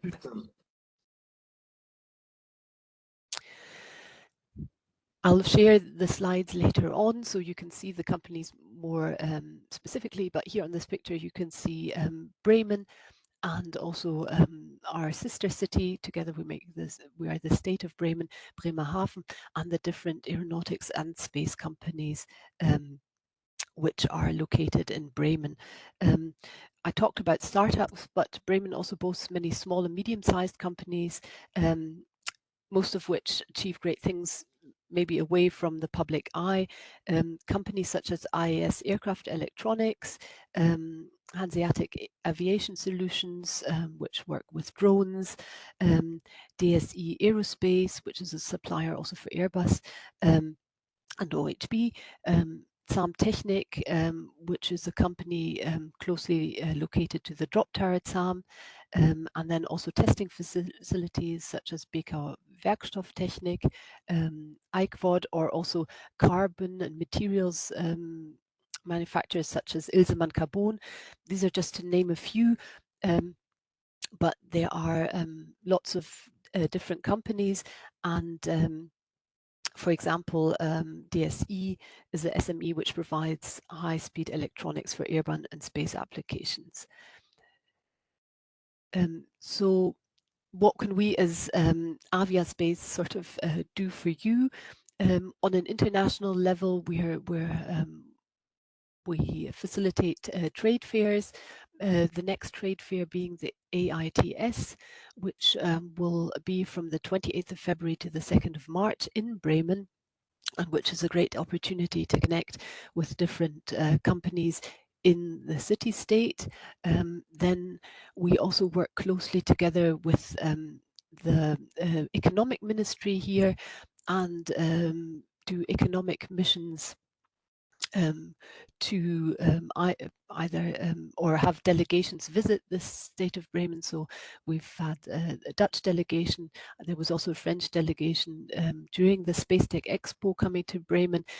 So that's a possibility for us as Aviaspace, together with the Economic Ministry, to facilitate contacts. Then on a special request, there are also company visits, which is opening up again to visit companies. And then we have a webinar series which is called Connecting Space Regions, which we've set up together with the region of Zuid-Holland, which is also a very strong center in terms of aeronautics and space. And we're always looking to connect with other space regions on aerospace topics. So moving on to my next slide, you can find lots of more information about launching either for graduates, launching your career in Bremen, also we've got videos. If you can't make a company visit in person, we've also got videos about the member companies on our website, where you can get sort of a feel and look at the different products which they produce, and this is all on the Aviaspace YouTube channel. Furthermore, you also we promote the different startups which are part of the ISABIC, and also you can have a little insight into the companies via the ISABIC YouTube channel. Yes, so here are my contact details. And please do not hesitate to contact me under the telephone number or via email, so that I can set you up with contacts to the different companies, or I look forward to seeing you during the IATS in Bremen in February. Thank you very much. Thank you very much, Louise. So this presentation was impressive. I think we can see how strong is the space activity and aeronautics in the city-state of Bremen. Thank you very much for this presentation. Pleasure. Thank you very much. So I invite Dr. Hubertus Lohner now from Hello. Airbus. Good morning. Hello, good morning. Thank you for joining us. So you can hear me and see me, and hopefully you can see also now the slides. Yes, it is perfect. We see the slide and we see you and hear you. Perfect. Thank you very much for the invite. It's a pleasure to me. Also, my French is not so brilliant anymore. I learned it in school, but I forget, to be honest, most of the things. So I was pleased that I could understand a few words what you said in the session before, but I can't follow all the details, and it's much easier for me to do it in English. So I have the pleasure to introduce to you the EcoMat, the Center for Eco-Efficient Materials and Technologies. And this is a joint approach from different partners, which I will present you. So what is the EcoMat? First, it's a building. You see it here on the slides, a building for up to 450 people and a size of round about 22,000 square meters for office area, for lab area and workshop area. Behind the EcoMat, behind the building, there's a strong partner network, and some of the actors which Louise has already presented, you will find here again. You see all the logos a little tiny on the bottom of the page. So the first unique thing for this type of technology center is that the whole Airbus family on site joined this approach. So you have contributors from Airbus Commercial, so Airbus Airplanes, so where also I belong to. We have Airbus Defence and Space as partner, Testia, small and medium enterprise focusing on non-destructive testing, the colleagues from Ariane Group, and also the colleagues in the network not located in Bremen but in Stade from the Composite Technology Center. Then also the three main research institutes from the federal state of Germany joined this approach, so the Fraunhofer Gesellschaft, both with a local institute, but also with an alliance of 30 institutes coming from all over Germany, which are collected in an alliance for aviation and space. And EcoMat is more or less a key account area, key account office for this alliance. And also the Leibniz Gesellschaft here with the Bremen Institute for Materials and Material-Oriented Technologies. We have then three local academic institutes with the University of Applied Science, FIBRE Institute, and the BIAS, and up to now 4 small and medium enterprises. I will underline two of them. One is the company Explorer. They operate an open space and cooperative space office here in EcoMat. Co-working space, now I've got the word, the co-working space in the EcoMat, so that every internal and external partner or company can book a desk, a meeting room for days, for months, for whatever, to join the cooperation and the work here in EcoMat. And the second one, which is quite new funded in last year's EVIA Aero. This is really a small and medium enterprise with the focus on zero emission flying, so based on electric or based on hydrogen, but on a different size compared to Airbus. So it's on a size up to 9 or 11 person per aircraft. So really for the local transport in the region. And for sure, the federal state of Bremen is involved also in this approach. So what is the difference between Avia Space? We see a lot of similar actors. We are also doing some, not ferries, but different kinds of public events here in EcoMat, and we join a lot of ferries, but we realizing also the projects. So this is the main difference, that we are also involved in the technical projects, and we do this very successful in this partner network, obtaining every 2 years something in the range of 20 to 30 million euro funding, German funding for Bremen. So this is a really good success. We cooperating very intensively. We also share technical equipment. Also, this is a little unique, so that several partners work on technical equipment which is shared by one of the EcoMat partners. So last but not least, what is the technical content? For sure, we have here the backbone of materials, processes, testing, and fire safety. So fire safety, a very important point, especially when we talk about future zero emission flying with hydrogen. Then the typical Bremen products, which are also already presented by Louise, are also the second and the third pillar. First with the wing movable system and everything around, and also the upper stage Ariane 6 or the Orion European Service Module. We mentioned these already. These are typical Bremen products which are in the focus of our cooperation. So as a relatively new not new task for the site, but for Ecomart is all the work on hydrogen tank systems, which is applied for both for Ariane, but also now more and more for Airbus. And also already mentioned the virtual development and certification, mainly driven by the DLR. This is more or less a technical scope. So the name is not green labeling Ecomart. It's more than 15 years old, this label. And this is really one of the key tasks and key technologies here in Ecomart. We are focusing more or less on everything related to sustainable aviation. And now more and more, we extend this knowledge more and more to sustainable space activities. So this is for sure very prominent, everything around liquid hydrogen now, or on sustainable aviation fuel, but also all the rest of the production chain coming from the life cycle assessment starting at the beginning. So having a database, continuing over reuse, recycling of materials for both for plastic materials and also for metal materials.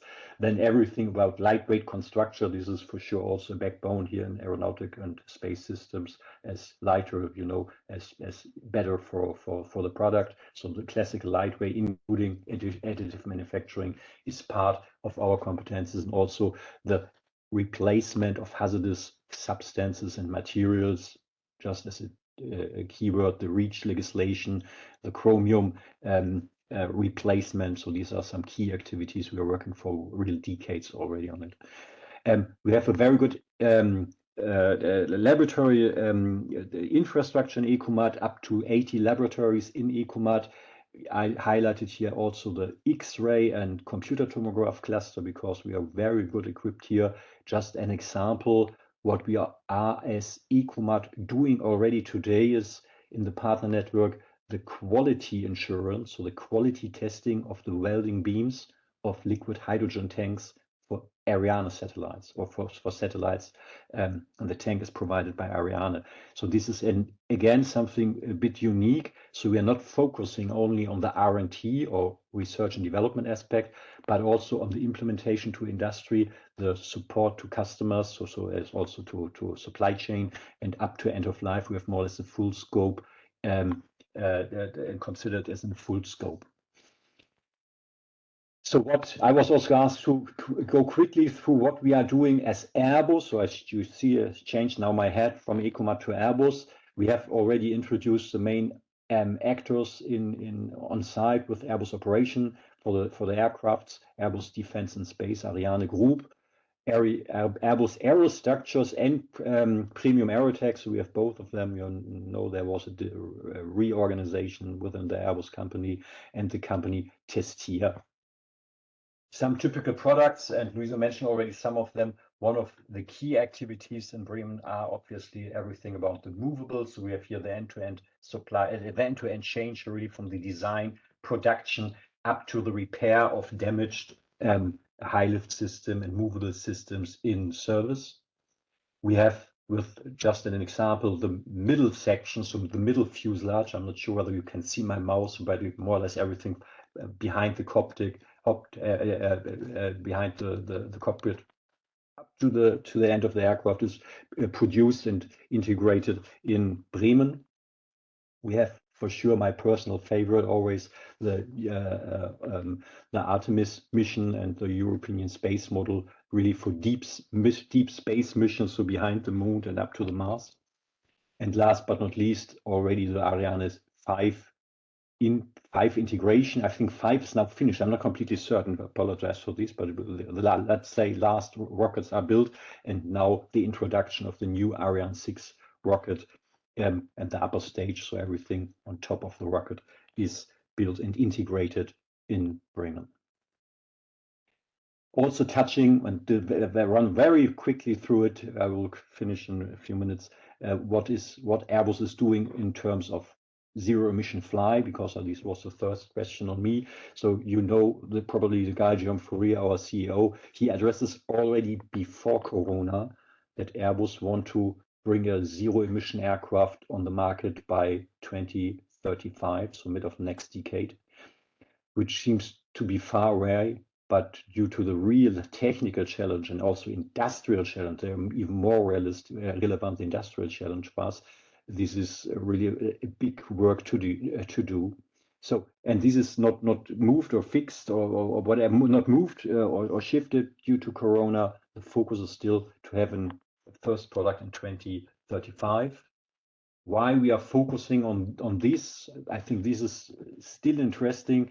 What you see here is more or less the emissions of CO2 by the aeronautic industries. And in the past, we have always this duplication of air traffic every 15 years. So this reflects the upper line. So this would be the contribution or the CO2 emission if we continue as we did in the past. So we have to reduce this content, and there are different building bricks. One is for sure implementing as soon as possible the latest aircraft generation, because then you can obtain to an old aircraft already a reduction by 20%.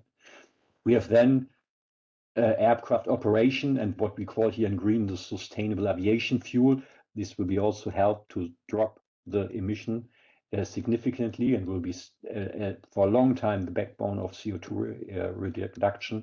But more and more, and this is then really also requested, disruptive technology, which means in fact the use of hydrogen and a real zero emission aircraft. This has to be introduced step by step, but also this and all these activities are important and mandatory building bricks to reach our targets in 2050.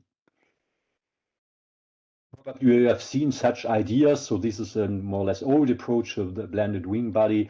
This is not so intensively actually discussed, actually more, but the focus on the turboprop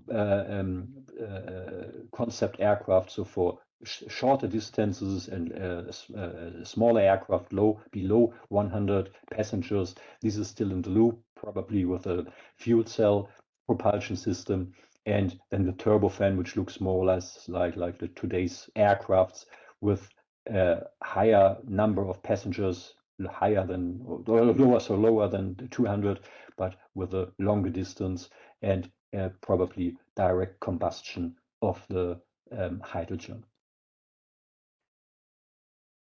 I told you that for aeronautic, yes, hydrogen is a bit new, but Bremen has a very, very old 40 years experience on working with cryogenic hydrogen and cryogenic hydrogen tanks via the colleagues from space. And what we are actually doing is for sure this knowledge transfer from the space colleagues from Ariane, from Defense and Space to the aircraft community, so that we are able to realize also the tank system, the cryogenic hydrogen tank system for the next generation of aircraft. We call it ZEDC, the Zero Emission Development Center, and we have the pleasure to operate it together with the colleagues in Nantes in a cooperative approach.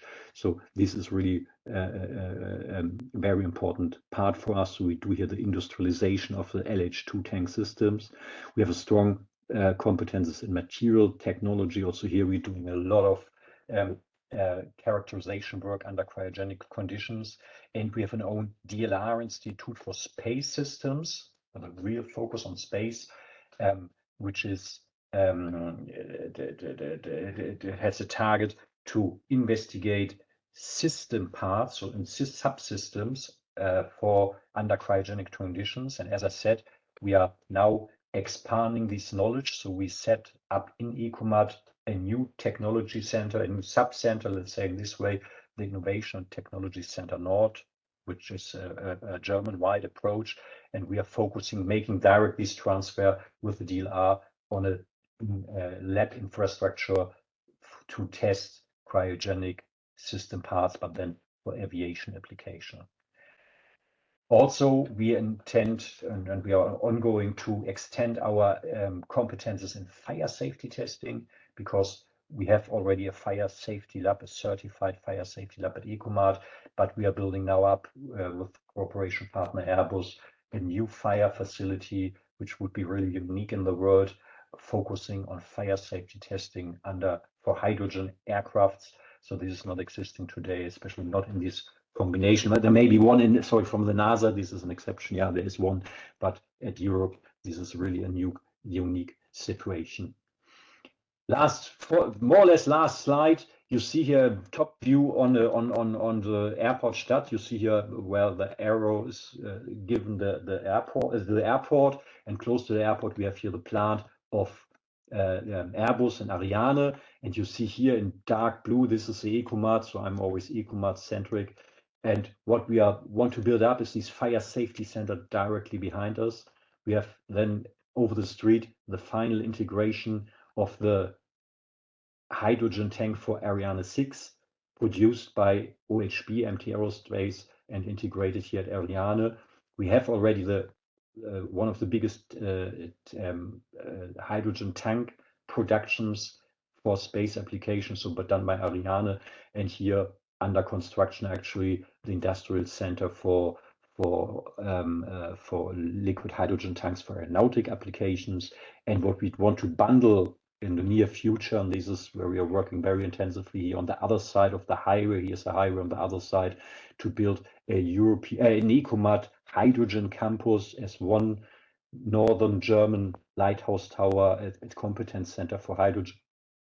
And this is what we are actually discussing with Bremen, with partners in Bremen, but also international partners. Hope to be able to report soon success in this story. I thank you for your patience, for the audience, and we may meet at the AITS. And I think I'm pleased if I can answer questions. Otherwise, we would hand over for the next presentation about the IATS. Thank you very much, Hubertus. It was very interesting. Are there some questions in the audience?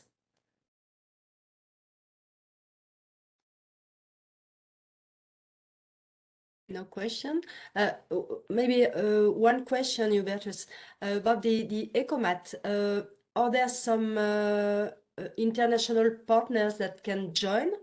Or so it is for the hydrogen, it seems to be the case, but for other projects in Ecomat, is it possible to join some projects? Definitely it's possible and already done. So for sure, the first focus is really on Bremen's side. This is normal for all these technology center, but we are cooperating. And as I said, we are very successful in obtaining public funding here from the LUFO funding frame. You may know it's like the CORAC and the DGSC in France, so the German funding for aeronautic industries in Germany. So we are very successful here. And we are also leading from Ecomat, from Bremen, different projects from first Clean Sky 2, and now just last week 3 kickoffs for clean aviation projects in Ecomat. And for sure, this is then mandatory, obviously, to have European partners. Louise mentioned already the cooperation with the Netherlands. My colleagues are just by chance today in Netherlands. So yes, there's opportunity, and we are pleased. Don't hesitate to go in contact with me. Please, my contact details. Yes, you are welcome. Everyone is welcome. Very good. Okay, very good. No question? Everyone is very shy. Well, too many information as usual. So thank you for the presentation. I'm sure we will see at AITS, because I will be there, and some other participants will also be there. So I hope we will have the opportunity to meet. And thank you for your time once again. I thank you for your interest. Bye-bye. Bye-bye. Louise, thank you very much. So we are going to go to the third part about AITS. So if you want to stay with us, of course you can stay and add some information if you want.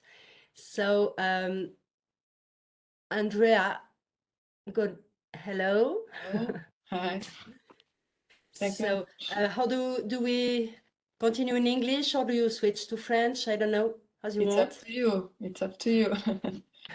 So if Hubertus and Louisa are staying in the group, so I can continue in English, or okay. Andrea, just if you can, the sound is a little bit loud. Oh, can you hear me? Yeah, I think it's better. Yeah. Okay. So I will talk about it. Okay. So now we are going to to speak about the new event AITS, and Andrea is the project manager of this event from Advance ABE. Okay, so I leave you the floor now, Andrea. Yeah. Okay. Thank you very much. I think Hubertus he left. Louisa, you speak French, or I keep in English? Well, I understand French, yes. ok. Donc, on continue en français? On peut continuer en français.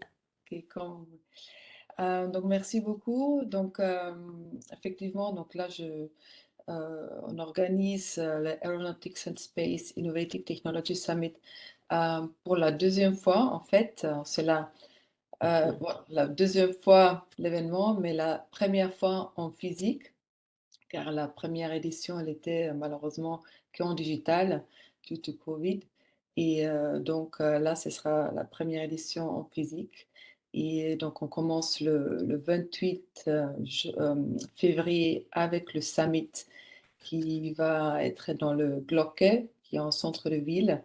Bon, c'est toute la journée de thématiques sur, bien sûr, green aviation, advanced manufacturing, cyber security. Donc, je vais aussi envoyer le programme actualisé, parce que ça s'est actualisé. On n'a pas encore tous les speakers. On sait qui va participer, mais on n'a pas encore tous les noms. Donc, ça évalue quotidiennement. Et donc, j'espère demain avoir peut-être un peu plus complet. Donc, je peux l'envoyer. Et D'accord. donc, ça, c'est pour la partie conférence, le 28. Et donc, le 1er et 2 mars, on continue avec le B2B. Donc, je pense que la majorité de vous connaissent Aéromar Toulouse ou d'autres de nos événements. En fait, c'est le même concept. Donc, c'est le B2B avec le rendez-vous préorganisé. Donc, chaque société enregistrée sur notre plateforme et à peu près 3 semaines. Donc là, cette fois-ci, c'est plus tard, le 13 février, on va ouvrir la plateforme où après, les sociétés puissent choisir la société qu'ils souhaitent rencontrer sur place.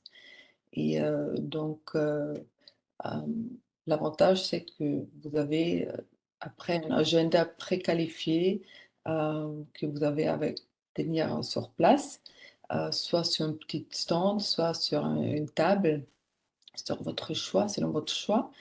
Et bien sûr, le 1er mars, il y aura aussi encore de workshops et de présentations en parallèle. Et le soir après, c'est un suivi avec un cocktail, un networking cocktail, qui se tiendra juste en face du site. Donc le site, en fait, je voulais le préciser, c'est pas là où il y a la conférence la veille, ça s'appelle Energie Leitzentrale BLG Forum. Donc ça se tiendra là-bas et le cocktail après, il se tiendra juste en face dans un lieu, dans un restaurant très sympa. Et donc après les 2 mars, on continue avec le B2B et on termine vers 16h l'événement. Donc c'est un peu, voilà. Mais je pense tout le monde a plus ou moins reçu les informations sur cet événement. Et oui. Au niveau des participants, peut-être, alors on avait déjà la vision de la présence des grands, des primes présents sur Brême. Est-ce que tu as un peu de nouvelles informations là-dessus sur les inscriptions? Mais là, voilà, il y a Premium Aerotech, Airbus bien sûr, Ariane Group, il y a aussi Boeing, Deal, après Lilium aussi, a priori ils seront, donc ils sont très intéressés, mais ils attendent encore le OK. Mais a priori, il y a un très grand intérêt. Ils ont déjà participé aussi à la première édition. Donc, au niveau international, il y a Comac, Bien sûr, après, il y a aussi encore des LR sur place. Donc, tout le plus important. OHB? Je vais malheureusement non. Ah, Oui, on essaye encore. Ça d'accord. sera la surprise. Mais c'est pour diverses raisons. C'est pas encore voilà, acquis, mais D'accord. peut-être il y aura quelqu'un, mais bon, c'est pas encore sûr. Donc c'est Hmm. pour ça, c'est pas encore, ils sont pas sur la liste, parce qu'on a déjà aussi établi une liste préliminaire et donc ils sont pas sur sa liste encore. D'accord. D'accord. On a, Je vais on a essayer fait de faire pas. partager. Hop, juste je mets à l'écran peut-être le... Hop, voilà. Donc là, j'avais les logos de quelques des premiers De la première premiers qui étaient édition. annoncés. Hmm. Alors, Oui, peut- peut-être donc pour la participation des entreprises de la région oui, et en particulier des adhérents du cluster. Donc l'événement a été intégré au programme international du cluster, ce qui veut dire que nous avons une subvention régionale sur cet événement qui n'est pas négligeable, hein, pour les PME et pour les ETI de moins de 1000 salariés. Puisqu'il y a une subvention à hauteur de 50% du coût d'inscription et des frais de déplacement et de séjour. Les options en fait, que nous proposons et pour lesquelles nous avons un tarif négocié avec l'organisateur, c'est le stand basique, hein, c'est à 4 mètres carrés pour faire les rendez-vous. Donc, où on a un tarif à 2 000 € au lieu de 2 900. Et l'autre formule possible, c'est la table de rendez-vous, comme le disait Andrea, avec ou sans écran. Donc là, sur ce slide, vous voyez la formule sans écran à 1 000 € et la formule avec écran est à 1 300. Voilà, donc trois options parmi lesquelles vous pouvez choisir en ayant un tarif déjà négocié. Vous voyez aussi donc sur ce slide que nous avons aujourd'hui 6 entreprises qui sont inscrites, 6 adhérents, et j'espère que la présentation qui a été faite aujourd'hui vous aura donné envie d'aller à Brême et d'aller sur cet événement, puisque c'est le moyen quand même de contacter les entreprises locales, tout comme un certain nombre d'entreprises internationales. exactement. Et comme c'est en fait bon, c'est pas Airmar Toulouse, hein, c'est pas cette taille-là, bien sûr, mais comme c'est plus intime, donc on a plus la Mm. possibilité après de rencontrer, bien sûr, les personnes aussi, à part, bon, parce que vous allez avoir déjà une agenda, mais à côté de cet agenda, vous pouvez aussi plus facilement accéder après à d'autres personnes, à d'autres rendez-vous que vous pouvez se faire après sur place. Ouais. La date donc d'ouverture de la plateforme étant le 13 février, ça veut dire que la date limite d'inscription est fixée à... C'est le vendredi 10, je pense que c'est le 10, le vendredi. Normalement, a priori, on va ouvrir, pour les fournisseurs, on ouvre souvent un peu plus tôt, en fait, donc le 10 normalement, Mhm. heu, D'accord. si je me rappelle, si c'est un vendredi, heu, oui et après un peu plus tard, quelques jours plus tard, on ouvre pour le donneur d'ordre, parce qu'on laisse comme ça un peu plus de temps pour faire le choix, aux fournisseurs. Parce qu'une fois que les donneurs d'ordre, qui s'est ouvert, bon, eux, ils vont pas se connecter, 1000 fois pour Ouais. valider après les demandes. Donc c'est pour ça, on laisse un peu plus on les ouvre plus tard pour, justement optimiser plus de chances que les sociétés, les fournisseurs ont le temps de faire leur choix et avoir le plus de rendez-vous possible. D'accord. Oui, d'où l'importance de faire les demandes de rendez-vous dès l'ouverture de la plateforme, Exactement. pour que lorsque les Oui, donneurs ouais, d'ordre se connectent, ils aient déjà les demandes qui soient exactement. faites. Parce que si après on ouvre pour le donneur d'ordre et le fournisseur fait ses choix après, bon, il y a le risque qu'après, il n'aura pas une réponse ou favorable à sa demande. Et Ouais. ce qui est aussi très important, est que le profil sur la plateforme qui est le plus précis possible. Parce que comme ça, euh, ils voient avec bon, une clique que les sociétés font ou proposent. Parce que souvent après, euh, c'est pas très clair ou presque rien écrit dans le descriptif. Et Mm. après, les donneurs d'ordre, c'est sûr, ils sont pas les temps et ils vont pas chercher les infos plus loin. Donc, si c'est Ouais. pas vraiment écrit en détail ou plus informatif, donc on risque, voilà, louper peut-être un rendez-vous avec eux. Ouais. Donc, bien soigner l'écriture du profil et puis les demandes, puisqu'on peut accompagner une demande de rendez-vous d'un commentaire. D'un Oui. commentaire. Et ça aussi, en fait, vous avez accès à cette plateforme pour modifier le profil jusqu'à l'ouverture du catalogue, donc jusqu'au 10 février. D'accord. Ok.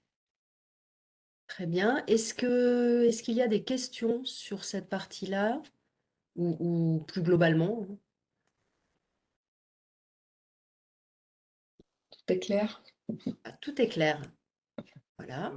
Vous allez, je devine que vous allez partager le PPT de présentation. Oui, oui. Alors, vous serez destinataire des différentes présentations et puis du replay de cette réunion. Super. Bon, bah écoutez, je vous remercie pour la présentation. Je vous en prie. Et je peux aussi envoyer aujourd'hui, en fait, à ces jours-là, le programme de conférence. D'accord, très bien. Je le joindrai. Oui, et Mm. comme ça, bien sûr, c'est pas encore le définitif parce qu'il y a encore de. Mais au moins, ça donne déjà une euh, bonne idée qui sera là et Oui, qui, voilà, sur le sujet. d'accord. Très bien. Bien, donc Une s'il n'y a question pas d'autres concernant. questions. Oups, Oui, oui, bonjour. J'ai une bonjour. question concernant les présentations. La première était en français. Est-ce que il existe une version en anglais du support? Alors, est-ce que Félix est toujours Oui, actif? je suis là. Félix. Alors, j'ai pas de version anglaise. C'est une présentation, mais je pense que la plupart des éléments sont clairs si vous voulez la partager avec en collègue peut-être anglophone ou germanophone. Mais sinon, de toute façon, s'il y aurait des questions, n'hésitez pas, il y a nos coordonnées aussi, à revenir vers nous. D'accord, merci. Je vous en prie.